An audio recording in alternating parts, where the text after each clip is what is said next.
16-year-old girl constantly wears long sleeves even in the heat of summer. She refuses to remove it. She always has a note or excuse to get out of PE and will not divulge anything when asked. So with this one, like the obvious response or suspicion is that the student might be self-harming, but it's really important that you don't jump to conclusions. It could be something else, it could be a medical reason.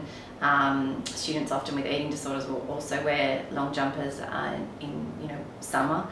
So the first thing we think you should probably do is speak with the either the house coordinator or the year coordinator and discuss whether they're aware of any issues, whether it be medical or psychological, that could be impacting.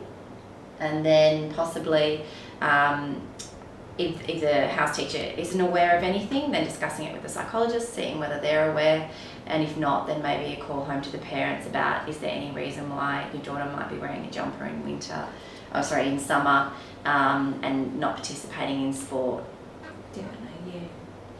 So yeah, and that person could maybe be the house coordinator who makes that phone call. So then it's more about like why aren't they participating in sport? As you said, like is there a medical reason for them not to be doing it? So that there's no speculation around self-harm at that point, but at least the concern is raised with the parent.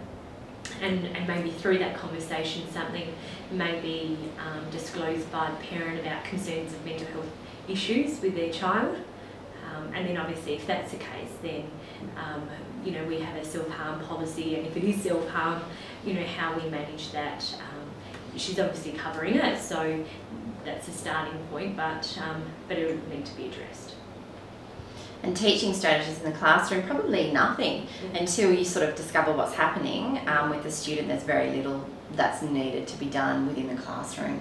Yeah, and I suppose it would depend on if the student is seeing the psychologist and talking to the student about confidentiality, because obviously what happens for us in our room with students, it is confidential, but a lot of the time if we can, with the student's consent and the parents' consent, discuss with teachers what's going on, that whole supportive approach and collaborative approach is so much better for the kid. They just having that teacher awareness, and I think it eases a bit of the teacher's anxiety around, how do I deal with this student in my class.